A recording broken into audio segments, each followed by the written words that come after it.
카메라 한 번 살 때 괜찮은 걸 사려고 많이들 알아보시죠?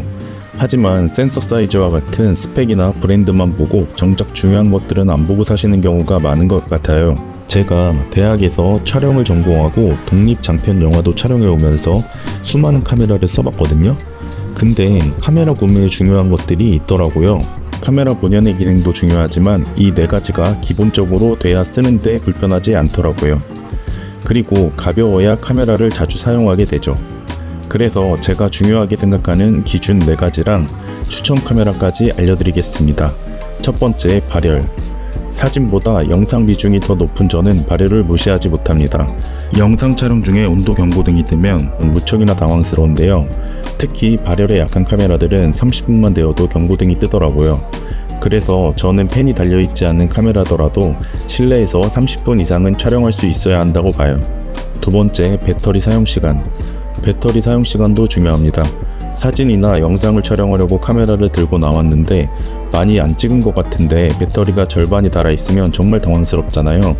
심한 카메라들은 메뉴 세팅만 해도 한 칸이 닳는 경우도 있더라고요. 또 발열은 괜찮은데 배터리가 따라가주지 못해서 촬영이 스톱되는 경우도 있죠. 그리고 배터리는 가격이 싼 편이 아니기도 하고 배터리를 여러 개 구매했다고 하더라도 촬영 중에 배터리 소진이 너무 빨리 되면 계속 충전기에 물려야 되고 손이 많이 가게 되더라고요. 그래서 저는 하루 촬영할 때 배터리 한두 개로도 커버가 가능한 카메라가 편리하고 좋다고 봅니다. 세 번째는 렌즈 생태계인데요. 렌즈 생태계는 정말 빼놓을 수 없는 것 같아요. 물론 풀프레임 바디를 사용하면 브랜드마다 렌즈 종류가 많죠. 하지만 너무 비싸져요. 그리고 데일리나 조금 가볍게 쓰려고 산 카메라가 엄청 무거워지죠. 특히 크롭 바디는 브랜드마다 렌즈 생태계가 많이 다른 것 같아요. 소니는 굉장히 종류가 많은 편인 것 같은데 다른 브랜드들은 크롭 바디로 넘어가면 렌즈 종류가 굉장히 적어지죠.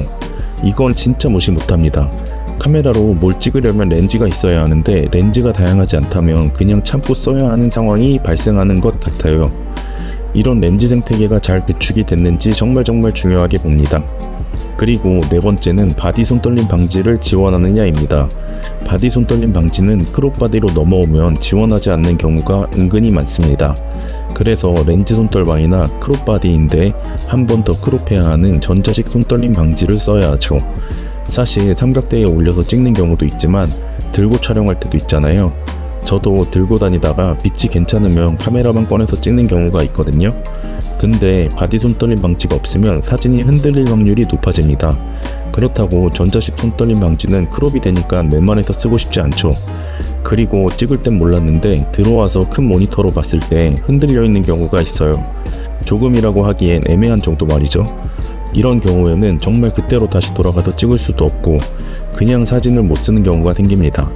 그래서 바디 손떨림 방지가 있냐 없냐를 기준으로 보는 것 같아요. 사실 있으면 무지 편하거든요. 이렇게 4가지 기준으로 카메라를 많이 찾아봤습니다. 캐논, 니콘, 소니 등 여러 제조사들의 카메라들을 찾아봤는데요. 가격도 100만원대를 찾고 있다 보니 더더욱 찾기 힘들더라고요.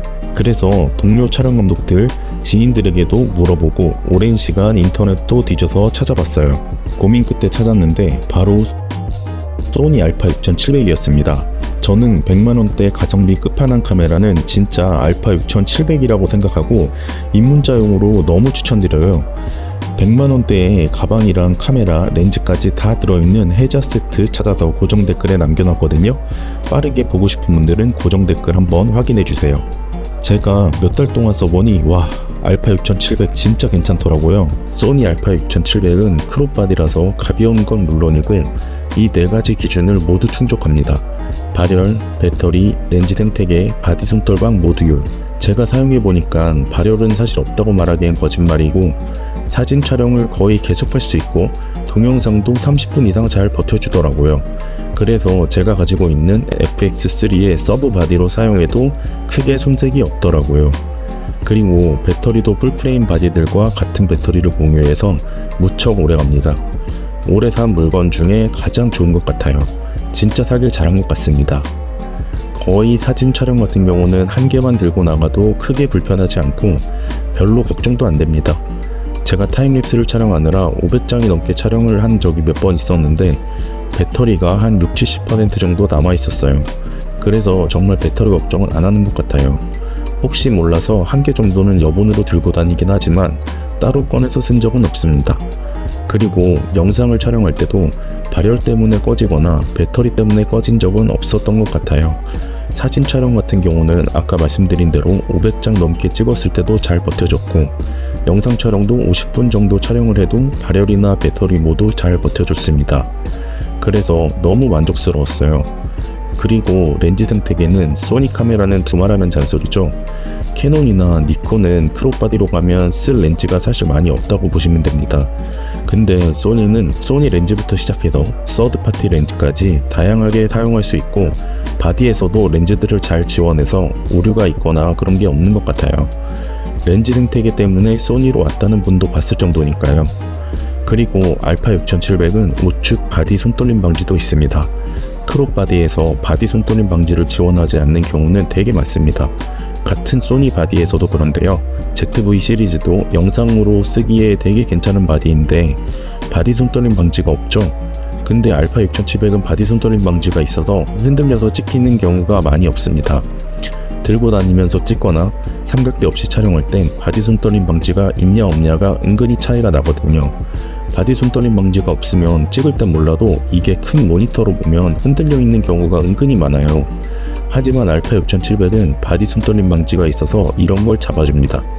이런 제가 뽑은 4가지 기준 외에도 사진과 영상 성능, 그리고 오토포커스 성능도 기본적으로 매우 우수합니다. 사진으로는 기계식 셔터, 전자식 셔터를 모두 지원하고 그립감도 좋고 인터페이스도 꽤 좋습니다. ISO나 셔터 스피드, 조리개를 바꾸는데 불편하지 않아요. 그리고 영상 성능 또한 좋습니다.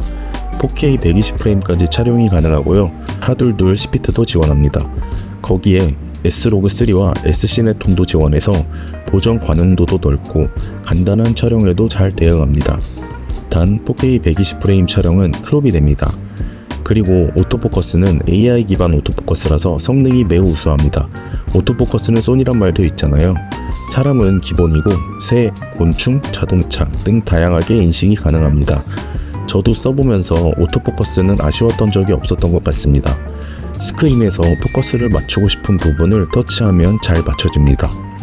알파 6700은 크롭 바디 계열에서는 거의 올인원 카메라에 가깝다고 생각하는데요. 제가 꼽은 4가지 기준도 만족하고 사진과 영상 기능 또한 매우 우수해서 크롭 바디에서는 정말 대체제가 없다고 해도 과언이 아닐까 싶습니다.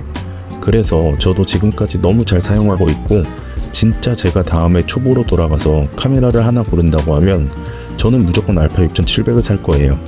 주위에도 이거 무조건 추천하고 있습니다. 그래서 가격이 좀 나가더라도 한 번 살 때 괜찮은 거 사는 걸 추천드립니다. 그래서 카메라와 렌즈, 가방이랑 액세서리까지 함께 판매하는 완전 혜자 세트 찾아서 고정 댓글에 링크 달아놨거든요. 구매하셔서 행복한 사진생활 되셨으면 좋겠습니다. 오늘 100만원대 가성비 카메라에 대해 알아보는 시간이었습니다. 감사합니다.